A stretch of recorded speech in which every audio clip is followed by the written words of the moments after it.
Hello दोस्तों, नमस्कार। आप सभी लोगों का आपके अपने YouTube channel concept coaching bye Rakesh sir में हार्दिक स्वागत और अभिनंदन करते हैं। आज का हमारा कंप्यूटर्स का भाग 5 आप लोगों के बीच में ला रहा हूं। यहाँ लिखा है नोट विभिन्न प्रतियोगी परीक्षाओं के लिए। जो विभिन्न प्रतियोगी परीक्षाओं के लिए कंप्यूटर से संबंधित जो क्वेश्चन आते हैं, हम वो क्वेश्चन आप लोगों के बीच में ला रहा हूँ। सोचता हूँ पढ़ाने से पहले एक मोटिवेशनल कोट्स बोल दें, जिससे आप लोग हर कदम कदम पर प्रेरित होते रहें और ये मेरी लाइनें आप लोगों को बुलंदी तक ले जाने के लिए अग्रसर करता रहे। तकदीर के खेल से निराश नहीं होते, तकदीर के खेल से निराश नहीं होते, जिंदगी में ऐसे कभी उदास नहीं होते। हाथों की लकीरों पर क्यों भरोसा करते हो, हाथों की लकीरों पर क्यों भरोसा करते हो। तकदीर उनकी भी होती है जिनके हाथ नहीं होते हैं, तकदीर उनकी भी होती है जिनके हाथ नहीं होते हैं। आइए दोस्तों, आप लोग का हार्दिक स्वागत और अभिनंदन करते हैं। यहाँ लिखा नोट विभिन्न प्रतियोगी परीक्षाओं के लिए जो कंप्यूटर से संबंधित क्वेश्चन आते हैं, वो क्वेश्चन मैं वन लाइनर आप लोगों के बीच में लाया हूं। सभी कंपटीशन में, जितने भी कंपटीशन के पेपर होते हैं, जहां कंप्यूटर के क्वेश्चन पूछे जाते हैं, वो क्वेश्चन आप लोगों को जरूर से जरूर इस सभी क्वेश्चनों में जरूर से जरूर मिलेगा। चाहे वो SSC का पेपर हो, SSC CGL का पेपर हो, रेलवे बैंक का पेपर हो, PO का पेपर हो, क्लर्क का पेपर हो, UP सुपरटेट का पेपर हो, किसी भी अदर स्टेट का टेट हो, सभी में जो जहां कंप्यूटर पूछा जाता है वो जरूर इसमें आप लोगों को मिलेगा। चलिए देखते हैं पहला क्वेश्चन हमारा है कि प्रथम माइक्रो प्रोसेसर का प्रयोग जापानी कंपनी बिस्कॉन ने कैलकुलेटर बनाने में किया था। प्रथम माइक्रो प्रोसेसर का प्रयोग एक जापानी कंपनी बिस्कॉन ने कैलकुलेटर बनाने में किया था। ये कैलकुलेटर बनाने में जो किया था, ये 4 बिट का प्रोसेसर था। इसमें कितना 4 बिट का प्रोसेसर था। जो प्रथम माइक्रो प्रोसेसर का प्रयोग एक जापानी कंपनी बिस्कॉन ने कैलकुलेटर बनाने में किया था और यह 4 बिट का प्रोसेसर था, अर्थात इसमें 4 बिट का प्रोसेसर लगा हुआ था। ठीक, चलिए अगला क्वेश्चन देखते हैं। 8 बिट माइक्रो प्रोसेसर का आविष्कार। 8 बिट माइक्रो प्रोसेसर का आविष्कार सन 1972 में इंटेल कंपनी द्वारा किया गया था। इंटेल कंपनी द्वारा किया गया था। किसके कौन सी कंपनी थी? वो इंटेल कंपनी थी, जिन्होंने 8 बिट माइक्रो प्रोसेसर का आविष्कार किया था। अर्थात 8 बिट माइक्रो प्रोसेसर का आविष्कार 1972 में इंटेल कंपनी द्वारा किया गया था। चलिए नेक्स्ट देखते हैं। 80386 प्रोसेसर का आविष्कार सन 1985 में हुआ था। किसमें हुआ था? सन 1985 में हुआ था। कौन? 80386 प्रोसेसर का आविष्कार सन 1985 में हुआ था, तथा यह भी इंटेल कंपनी द्वारा बनाया गया था। अर्थात यह भी इंटेल कंपनी द्वारा बनाया गया था। जो हमारा 8 बिट माइक्रो प्रोसेसर था वो भी बनाया गया था इंटेल कंपनी द्वारा, और 80386 प्रोसेसर का आविष्कार भी इंटेल कंपनी द्वारा किया गया था। और इसमें 32 बिट का प्रोसेसर लगा हुआ है। इसमें 80386 का जो प्रोसेसर है, इसमें 32 बिट का प्रोसेसर लगा हुआ, अर्थात 32 बिट का प्रोसेसर लगा हुआ था। ठीक, चलिए नेक्स्ट क्वेश्चन देखते हैं। 80386 के बाद इंटेल कॉर्पोरेशन ने 80386 के बाद इंटेल कॉर्पोरेशन ने जो है 8,04,686 माइक्रो प्रोसेसर का आविष्कार किया था। ठीक, 80386 के बाद इंटेल कॉर्पोरेशन ने 8,04,686 माइक्रो प्रोसेसर का आविष्कार किया था। चलिए नेक्स्ट क्वेश्चन देखते हैं। वर्तमान समय में 80,586 सबसे आधुनिक एवं सबसे शक्तिशाली माइक्रो प्रोसेसर है। वर्तमान समय में 80,586 सबसे आधुनिक एवं सबसे शक्तिशाली माइक्रो प्रोसेसर है।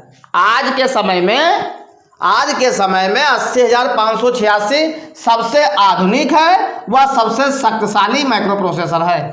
ठीक, चलिए अगला क्वेश्चन देखते हैं। माउस सिस्टम का आविष्कार सन 1977 में स्टैनफोर्ड रिसर्च लेबोरेटरी के वैज्ञानिक, कहाँ के थे ये? स्टैनफोर्ड रिसर्च लेबोरेटरी के वैज्ञानिक डगलस सी एंजर्ड ने किया था। ठीक, एक बार और देख लीजिए। माउस सिस्टम का आविष्कार सन 1977 में स्टैनफोर्ड रिसर्च लेबोरेटरी के वैज्ञानिक डगलस सी एंजलवर्ड ने किया था। ठीक, चलिए अगला देखते हैं।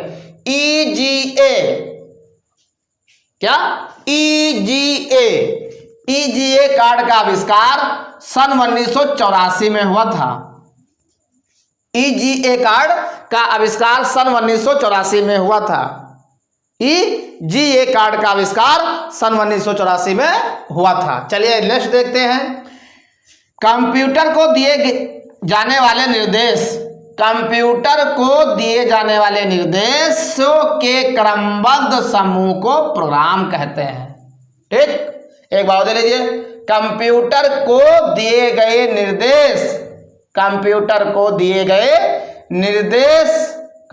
दिए जाने वाले निर्देशों के क्रमबद्ध समूह को प्रोग्राम कहते हैं। जो कंप्यूटर जो निर्देश देता है उसके क्रमबद्ध जो समूह होता है उसी क्रमबद्ध समूह को क्या कहते हैं? हम प्रोग्राम कहते हैं। ठीक, चलिए HLL का पूर्ण रूप क्या है?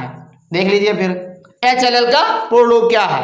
HLL का पूर्ण रूप क्या? देख लीजिए। H फॉर है हाई और L फॉर है लेवल और L फॉर है लैंग्वेज, अर्थात हाई लेवल लैंग्वेज को HLL कहते हैं। तो HLL का पूर्ण रूप है हाई लेवल लैंग्वेज। चलिए अगला देखते हैं। सन 1930 के दशक तक बनाई गई सभी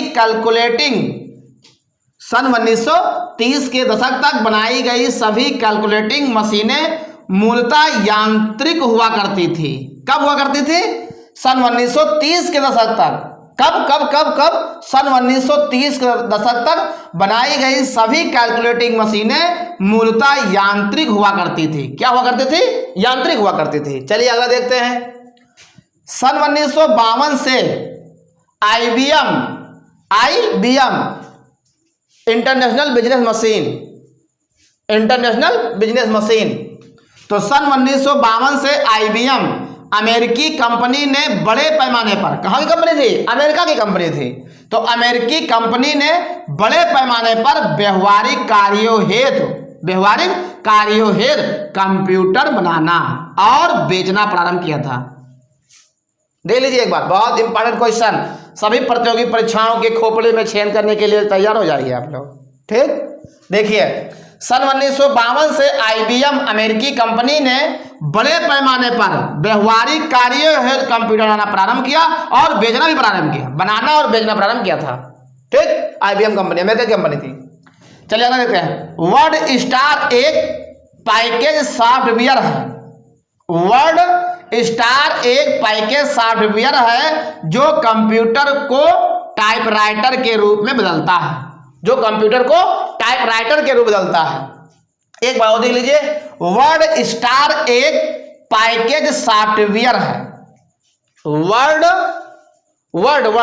स्टार एक पैकेज सॉफ्टवेयर है जो कंप्यूटर को टाइपराइटर में बदलता है। के रूप में बदलता है। चलिए अगला क्वेश्चन। कंप्यूटर वायरस निम्न होते हैं। कुछ कंप्यूटर वायरस देख लीजिए आप लोग। जो कंप्यूटर में वायरस आ जाते हैं इसके लिए हम क्या डालते हैं? कंप्यूटर में एंटीवायरस का प्रयोग करते हैं। तो हम कभी बात करेंगे एंटीवायरस के बारे में, जरूर लेके आएंगे टॉपिक एंटीवायरस, लेकिन आज वायरस देख लीजिए कुछ। तो कंप्यूटर वायरस निम्न होते जैसे बूट सेक्टर वायरस, का नाम है? बूट सेक्टर वायरस, और वायरस देख लीजिए डाटा फाइल वायरस। जो डाटा फाइल होता है, पीडीएफ फाइल जिसमें डाटा होता है, हम लोग किसी भी डाटा को पीडीएफ फाइल बना के रख लेते हैं, उसी में ये जो है वायरस आ जाता है, उसको कहते हैं डाटा फाइल वायरस। और अगला डिटेक्टरी वायरस, जो डिटेक्ट करता है, डिटेक्टरी वायरस, ये डिटेक्ट कर लेता है। तो कुछ वायरस आप लोगों को मालूम हो गए, कंप्यूटर के वायरस कभी आ जाए कि कुछ कंप्यूटर के वायरस का नाम बताइए, तो ये बता दीजिए क्या, boot star virus, data file virus और डिटेक्टरी वायरस। तो डिटेक्टरी वायरस है, डाटा फाइल वायरस है, बूट स्टार वायरस है, बूट जो है सेक्टर वायरस है। तो ये सब क्या है तुम्हारे, ये सब कोई कंप्यूटर वायरस है। तो कंप्यूटर वायरस ध्यान रखना। चलिए आगे देखते हैं, इसमें से इसी का पहला वायरस देख लीजिए कुछ इसके बारे में। तो boot sector virus hard disk को, बूट सेक्टर को खराब कर देता है। जो हार्ड डिस्क होती है उसको बूट करते हैं हम लोग, तो हार्ड डिस्क को जो ये बूट सेक्टर वायरस है, तो boot sector virus hard disk को, बूट सेक्टर को खराब कर देता है, जिसके कारण बूट ही बंद हो जाता है। जिसके कारण कंप्यूटर बूट ही नहीं होता। जो बूटिंग करते हैं हम, बूस्ट करते हैं, तो कंप्यूटर बूस्ट ही नहीं हो पाता है। कब? जब ये boot sector virus hard disk में आ जाता है, तो उस समय हम जब कंप्यूटर को हम बूट करना चाहें, तो जिसके कारण ये बूट हो जाना बंद हो जाता है, क्योंकि उसमें वायरस आ जाता है, अब बूट नहीं हो पाएगा। चलिए अगला देखते हैं। तो अब डिटेक्टरी वायरस दे लीजिए कुछ। डिटेक्टरी वायरस समस्त सब डिटेक्टरी को ही नष्ट कर देता है। जो डिटेक्टरी वायरस होता है, अगर किसी कंप्यूटर में आ गया है, लैपटॉप में आ गया है, मोबाइल में आ गया है, तो क्या करेगा ये, तो डिटेक्टरी वायरस जब कंप्यूटर में, मोबाइल में आ जाएगा, तो समस्त सब डिटेक्टरी को ही नष्ट कर देता है। मतलब उससे संबंधित जो भी होते हैं उसको ही नष्ट कर देता है।